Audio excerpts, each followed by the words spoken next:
एक व्यक्ति कथा सुन रहा था। कथा में कितनी रत्ती, तो कथा सुनते सुनते सुनते सुनते भाव विभोर हो गया, आनंद विभोर हो गया, रोने लगा।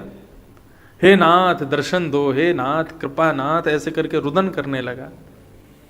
उसके रुदन को देख के भगवान से रहा नहीं गया। भगवान बोले इसको दर्शन दे दूं, बेचारा बहुत विलाप कर रहा है। भगवान पहुंच गए। भगवान ने जाके उसके कंधे पर हाथ रखा, अरे भैया सुनो। उसने जैसे ही पीछे देखा तो शंख चक्र गदा पद्मधारी चतुर्भुज रूप नारायण खड़े हैं। पीछे देख के बोला, जी, बोले मैं भगवान हूं, नारायण हूं, तुम मेरे दर्शन के लिए रुदन कर रहे थे इसलिए मैं प्रकट हो गया, दर्शन कर लो। तो क्या बोला, अभी 2 घंटे की कथा रह गई है, वो सुन लूं उसके बाद करूंगा। अभी आप थोड़ी देर इंतजार कर लो, बैठो अभी थोड़ी देर।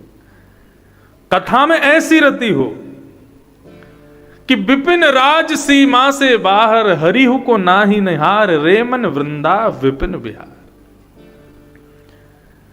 यदि भागवत की कथा पंडाल की सीमा से बाहर ठाकुर जी प्रकट हो जाएं, वृंदावन की सीमा से बाहर बिहारी जी प्रकट हो जाएं और कह दें कि मेरा दर्शन कर लो, तो हरिहु को ना ही निहार, ठाकुर जी को भी मत देखो। बोले नहीं, पहले कथा में आओ, पहले वृंदावन में आओ, तब आपका दर्शन करेंगे। कथा में ऐसी रति हो। तो कथा में रति होना, कथा में मन लगना, कथा में विश्वास होना, ये इस बात का प्रतिपादन करता है कि ठाकुर जी आपके व्रत अनुष्ठान नियमों को स्वीकार कर रहे हैं, उनको ग्रहण कर रहे हैं। कई लोग होते हैं उनकी व्रत में बड़ी निष्ठा होती है। अब देखो एक बात हम कह दें आपको, व्रत से भगवान कभी नहीं मिलते। श्रीमद् भागवत में प्रहलाद जी महाराज कहते हैं, न दानम न तपोनिज्य न शौच्यम न व्रतानि च प्रीयते अमलया भक्त्या हरियन्य विडम्बनम्। प्रहलाद जी महाराज क्या कह रहे हैं, न दानम, दान से भगवान नहीं मिलते, न तपह, तप से भगवत प्राप्ति नहीं होती, एज्य, यज्ञ से भगवान प्रसन्न नहीं होते, शौच्यम, पवित्रता, बहुत पवित्र रहने से, सुबह शाम नहाने से और बार बार स्वयं को पवित्र करने से भगवान नहीं मिलते, न व्रतानि च, व्रत करने से भी भगवान नहीं मिलते, दान से नहीं मिलते, व्रत से नहीं मिलते, शौच पवित्रता से नहीं मिलते, इन सब से भगवान नहीं मिलते। भगवान कैसे मिलते, बोले प्रियते अमलया भक्त्या, अमल भक्ति यानी निर्मल भक्ति। निर्मल भक्ति किसको कहते हैं? वृंदावन में एक भक्त की कथा में सुनाया करता हूं। एक भक्त हुए, उसका नाम था भोंदू। क्या नाम था? भोंदू। भोंदू का मतलब समझते हैं हम लोग? ये भोंदू जो होता है, ये उसी को कहा जाता है जिसके प्रति बड़ा स्नेह उमड़ता है और बड़ा सीधा जो होता है। अरे भैया तू तो बड़ा भोंदू है।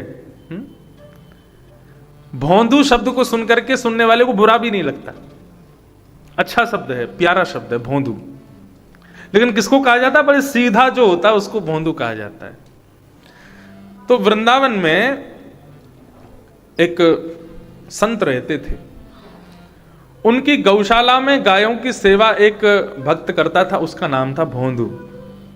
उसका नाम तो कुछ और था लेकिन उसको प्यार से सब भोंदू बोलते थे। बहुत ध्यान से सुनिएगा, मुझे बड़ी प्रिय है ये कथा। तो भोंदू रोज अपने गुरुजी की गौशाला में सेवा करता था। तो एक दिन भोंदू के मन में भाव आया तो अपने गुरुजी का प्रवचन सुनने लगा। तो गुरुजी प्रवचन में सुना रहे थे, क्या सुना रहे थे कि भैया श्याम सुंदर गैया चराने के लिए भांडीर वन में जाते हैं और भांडीर वन में गैया चराते हैं, ऐसी लीला करते हैं, ये लीला करते हैं। ये सब कुछ भोंदू सुन रहा था। तो भोंदू के मन में भाव आया कि भांडीर वन में तो मैं भी गैया चराने जाता हूं, मुझे तो कभी श्याम सुंदर मिले नहीं वहां पे। अरे आते तो होंगे श्याम सुंदर, मैंने कभी खोजा नहीं होगा उनको, मैंने कभी ढूंढा नहीं होगा उनको, मैं जाके ढूंढूंगा अब की बार।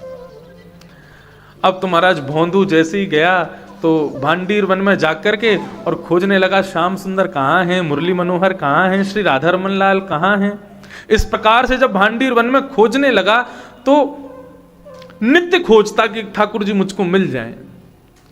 रोज जाता, रोज प्रतिज्ञा करता, रोज प्रतीक्षा करता, ठाकुर जी कब मिलेंगे, ठाकुर जी इसी भांडीर वन में आते हैं गैया चराने के लिए। अब वो इतना सीधा, इतना भोला, इतना भोंदू कि उसके उस भाव पर ठाकुर जी रीझ गए। एक दिन भोंदू वृक्ष के नीचे बैठा था और इंतजार कर रहा था कभी श्याम सुंदर आएंगे। अरे कभी कहो तो इस कुंज से आ जाएं, कभी कहो तो यमुना पार से आ जाएं, कभी यहां से आ जाएं, पता नहीं कहां से आएंगे। आएंगे जरूर, गुरु जी कथा में कहते हैं तो ठाकुर जी आएंगे निश्चित। उसका वो हृदय का भाव उमड़ घुमड़ के एक दिन राधा रमन जी के पांव को खींचने लगा। जैसी सायंकालीन आरती के बाद में ठाकुर जी के कपाट बंद हुए, ठाकुर जी मंदिर छोड़ करके अपनी गायों को लेकर के पहुंच गए भांडीर वन में। भोंदू एक वृक्ष के नीचे बैठा था, इंतजार कर रहा था, पता नहीं ठाकुर जी कब आएंगे। गुरु जी कहते तो हैं यहीं आते हैं ठाकुर जी। इतने में ही भोंदू ने देखा कि दूर से गायों का झुंड आ रहा है। गाय भी साधारण नहीं है, विशाल गाय, सुंदर सुंदर गाय, ऐसी मधुर गाय कभी देखी नहीं ऐसी गाय। और उन गायों का झुंड आ रहा है। जैसे ही वो गायों का झुंड बीच में से अलग हुआ तो उन गायों के दूर होते ही मुरली मनोहर श्याम सुंदर पीतांबरी पहने हुए बंशी बजाते हुए भोंदू की तरफ आ रहे हैं, भोंदू की तरफ पहुंच रहे हैं। उनकी मनोहर छटा को देख करके भोंदू भाव विभोर हो गया, नेत्र सजल हो गए। इतने प्यारे सुंदर श्याम दूर से ही बार बार उनको वंदन करे, बार बार नतमस्तक हो जाए, बार बार प्रणाम करे। ठाकुर जी पहुंचे, भोंदू के बगल में जाकर के बैठ गए और बैठ करके भोंदू के परिचय पूछने लगे, भैया तुम्हारा नाम क्या है। तो भोंदू के होठ कांप रहे थे, हाथ पैर कांप रहे थे ठाकुर जी को देख करके।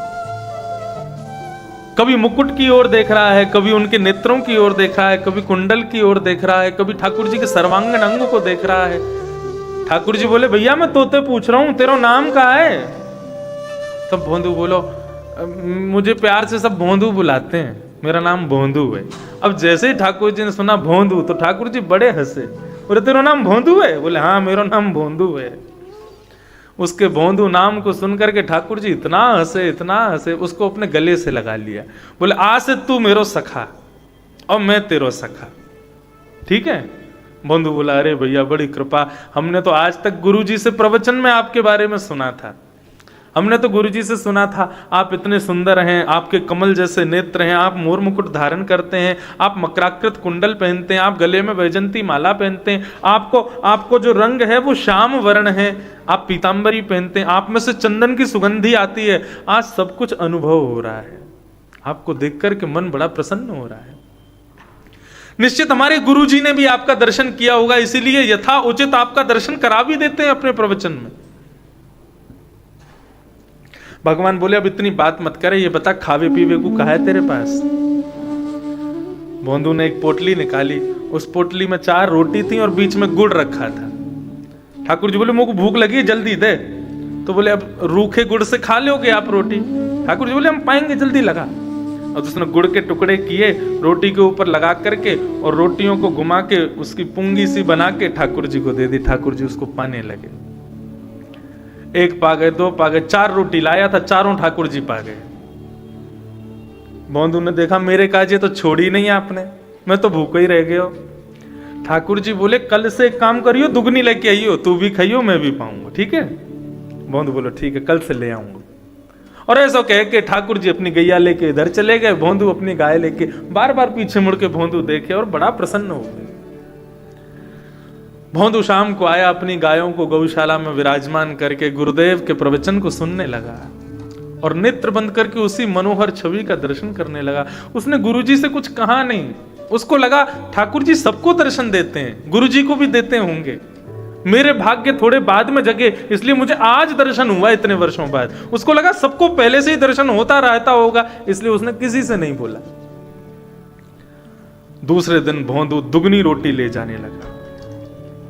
जैसी दुगनी रोटी ले जाने लगा तो गुरुजी बोले, भोंदू इतनी सारी रोटी क्यों ले जा रहे हो? अरे गुरुजी मैं आपको बता नहीं पाया, वो नंद नंदन आते हैं, श्याम सुंदर आते हैं गैया चराने, तो बड़ी भूख लगी थी कल उनको, कल मेरी बट की रोटी भी खा गए, तो मैं तो भूखा ही रह गया, इसलिए आज ज्यादा लेके जा रहा हूं, तो वो भी पालेंगे, मैं भी पालूंगा सहजता से, और कभी कोई ग्वाल बाल उनके संग आ गया तो वो भी पालेगा। श्रीपाद गोस्वामी जो उनके गुरुजी थे भोंदू के, उन्होंने कहा कि भोंदू झूठ नहीं बोल सकता, ये सीधा है लेकिन चतुर नहीं है, ये झूठ नहीं बोलेगा मेरे से, निश्चित ही इसको कुछ ना कुछ अनुभव होता है तभी ये बात बोल रहा है। गुरुजी ने कहा, भोंदू सुनो, कैसे दिखते हैं वो? तो उन्होंने कहा, जैसा आप वर्णन करते हो बिल्कुल वैसे ही दिखते हैं। चांद सा सलोना मुख, लटें घूंघरारी हैं, चांद सा सलोना मुख, लटें घूंघरारी हैं, होए हैं कटीली आंखें, तिरछी कटारे हैं, होए हैं कटीली आंखें, तिरछी कटारे, ओ या को चंदन सो महके बदन, ओ मेरा मेरा मेरा या पे अटक गया मन, ओ मेरा या पे अटक गयो मन। गाइए सब लोग, और अपने नेत्र बंद करके दर्शन करो। कैसे ठाकुर जी? चांद सा सलोना मुख, लटें घूंघरारी हैं, चांद सा सलोना लटें घूंघरारी हैं, भोए हैं कटीली आंखें, तिरछी कटारे हैं, गोया तिरछी आंखें, तिरछी कटारे, ओ या के मधुर रसीले वचन, ओ मेरा मेरा या पे अटक गया मन, ओ मेरा या पे अटक गयो मन, ओ राधा रमण मेरो, राधा रमण रे, राधा रमण मेरो, राधा रमण रे, राधा रमण मेरो, राधा रमण रे, राधा रमण मेरो, राधा रमण। बनमाल गले सोहे, मुरली अधर पे, बनमाल गले सोहे, मुरली अधर पे, पीत पट झोंका खावे, पतली कमर पे, पीत पट झोंका खावे, पतली कमर पे, ओ या को नाम है राधा रमण, ओ मेरा मेरा मेरा या पे अटक गया मन, ओ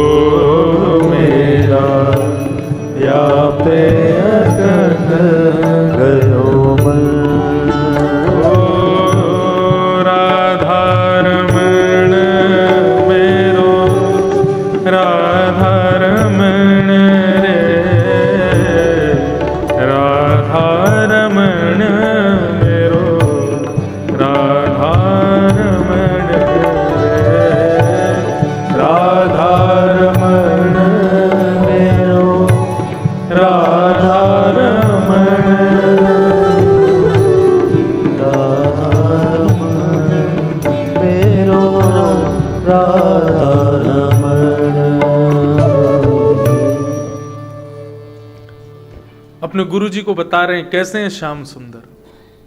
बोले बन माल गले सो है मुरली अधर पे,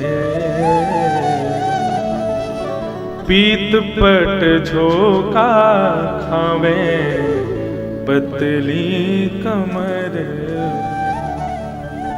होवा के मधुर रसीले वचन, हो मेरा या बेटक गया मन। गुरुजी के नेत्र सजल हो गए। बोले भोंदू झूठ नहीं बोल सकता, निश्चित ही राधा रमन जी का इसको दर्शन होता है, इसीलिए ये बोल रहा है। गुरुजी ने कहा अच्छा भोंदू मेरा एक काम करोगे? बोले क्या? बोले आज भी मिलेंगे ना वो तुमको? बोले हाँ मिलेंगे। तो उनसे कहना कि वो तुम्हारे साथ चल करके यहां हमारे आश्रम आवे और आश्रम आकर के मुझसे मिलें। एक बार उनसे निवेदन कर देना। आप तो ये बात सुनकर के भोंदू बड़ा प्रसन्न हो गया। बोले कि अरे मेरे गुरुजी बुला रहे हैं, फिर तो मैं निश्चित लेके आऊंगा। अरे वो मेरे सखा बन गए हैं, कल उन्होंने मुझसे मित्रता कर ली है, वो आएंगे क्यों नहीं? आना पड़ेगा उनको। भोंदू पहुंच गया और जैसे ही पहुंचा तो इतने में ही ठाकुर जी अपनी गैयाएं चराते हुए भोंदू के पास आके बैठ गए और भोंदू से आके बोले भैया भोंदू चलो भोजन शुरू करो। भोंदू ने अपनी वो पोटली खोली, गुड़ लगा करके ठाकुर जी को रोटी दी। ठाकुर जी पाने लगे। भोंदू ने प्रणाम करते हुए कहा हे कन्हैया हमारी एक विनती स्वीकार कर लो। बोले कहा विनती भैया तेरी? बोले हमारी विनती ये है कि आज प्रसाद पावे के बाद गैयान ने चराते भय आप हमारे आश्रम चलो और हमारे गुरुजी जो हमको रोज प्रवचन में आपका दर्शन कराते हैं, जिन्होंने आपका मूल भाव मुझे बताया, उन गुरुजी को एक बार चल के दर्शन आप दे दो। ठाकुर जी रोटी पा रहे थे। बोले देख भाई भोंदू हम तेरे मित्र हैं, तेरे सखा हैं, तोसों मिलेंगे, तेरे संग लीला करेंगे, तेरे संग सब भाव रखेंगे, लेकिन तेरे गुरुजी के पास नहीं जाएंगे। तेरे गुरुजी से हमारा कोई संबंध नहीं है। भोंदू बोलो जिन गुरुजी ने आपसे मिलवायो, जिन गुरुजी ने आपको परिचय करवायो, उन गुरुजी को छोड़ मैं आपके पास आया हूं, आज उन्हीं के पास ले जावी की जिद कर रहा हूं, आप मना कर रहे हैं। भगवान बोले भैया हमारा तेरे से संबंध है, तेरे गुरुजी से हमारा कोई संबंध ना है, हम तेरे गुरुजी के पास नहीं जाएंगे। ठाकुर जी बोले तो गुरुजी से संबंध, भोंदू बोला गुरुजी से संबंध नहीं है तो मुझसे भी संबंध सब खत्म। यदि आप हमारे गुरुजी से संबंध नहीं रखना चाहते तो मुझे भी आपसे कोई संबंध नहीं रखना। और महाराज तुरंत भोंदू ने सारी पोटली बांधनी शुरू की और बोले अब रोटी भी नहीं मिलेगी, गुड़ भी नहीं मिलेगा, आप अपनी गैया लेके कहीं और जाओ चराने, हम कहीं और जाएंगे, कल से मत मिलना हमको। ठाकुर जी बोले भैया इतना गुस्सा काहे को है रो, और हाँ ये जो रोटी तुम खा रहे हो ये भी दे दो। तो थोड़ी सी रोटी बची थी, भोंदू ने वो भी छीन ली। बोले जाओ आप अपनी गैया कहीं और चराओ, यहां मत आइयो कल से। और भोंदू इस प्रकार सब अपनी सामग्री समेट करके गायों को लेकर के जैसे ही वहां से जाने लगा, ठाकुर जी उसकी ओर देख रहे हैं। बोले कि ये छोड़ के जा रहा है, जिस त्रिलोकीनाथ को प्राप्त करने के लिए लोग वर्षों तपस्या करते हैं, युगों युगों तक ध्यान लगाते हैं, और फिर भी मेरा एक क्षण दर्शन नहीं कर पाते। मैं इसके संग लीला कर रहा हूं लेकिन इसको मेरी कोई कदर नहीं, छोड़ के जा रहा है। भगवान ने 2-3 बार कहा भोंदू ऐसे नहीं करते भैया, आजा चल आजा बैठ जा। अरे हम तेरे सखा हैं ना। बोले मेरे सखा हो इससे मुझे कोई फर्क नहीं पड़ता, मेरे गुरुजी से प्रेम नहीं करते इससे मुझे बहुत फर्क पड़ रहा है। आप मेरे गुरुजी के पास चलोगे तो मेरी मित्रता आगे निभेगी, नहीं तो आज छोड़ दो मुझे आपसे कोई मतलब नहीं है, मैं तो आपको जानता ही नहीं था। आपकी पहचान कराने वाले मेरे गुरुजी, आप उनके पास नहीं जाओगे? कल से यहां मत जाना यहां गैया चराने। यदि आप गैया चराने यहां आ गए तो आपकी गायों को भी मैं अपनी गौशाला ले जाऊंगा, यहां आना नहीं यहां पे कल। और ऐसा कह करके जाने लगा। भगवान बार बार कह रहे भोंदू रुक जा, भोंदू रुक जा। अरे पीछे मुड़ के देख तो ले, लेकिन भोंदू ने देखा नहीं। जैसे जैसे भोंदू दूर जा रहा है, मानो जैसे कि श्री राधा रमन लाल जी के हृदय को कोई खींच रहा हो अपनी ओर, मानो जैसे उस पर ब्रह्म का त्रिलोक का साम्राज्य को छीन रहा हो उससे। राधा रमन जी स्वयं को रोक नहीं पाए और दौड़ करके गए और जाकर के भोंदू को पीछे से उसकी पीठ पर चढ़ गए और चढ़ करके उसको गले लगा लिया। बोले अब तू जहां ले चलोगे वहां चलेंगे, चल अपने गुरुजी के पास ले चल, लेकिन तू हमको छोड़ के मत जावे, हम तेरे संग ही रहेंगे। आज गुरुजी अपने आश्रम में बैठे थे, ये वृंदावन की घटना है।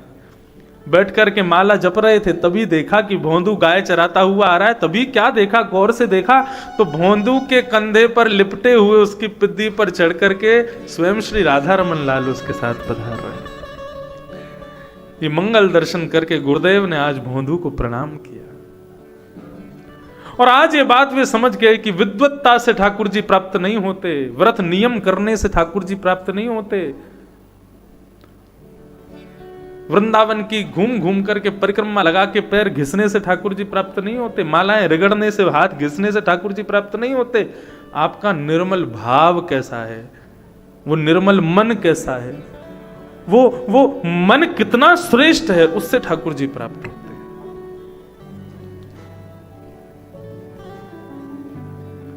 प्रहलाद जी महाराज यही कह रहे हैं, न दानम न तपो निज्य न शौच्यम न व्रतानि च प्रीयते अमलया भक्त्या हरिरन्य विडम्बनम हरिरन्य विडम्बनम। ठाकुर जी तो प्रीयते अमलया भक्त्या, निर्मल भक्ति हो आपकी, उससे ठाकुर जी रीझते हैं, उससे ठाकुर जी प्रसन्न होते हैं।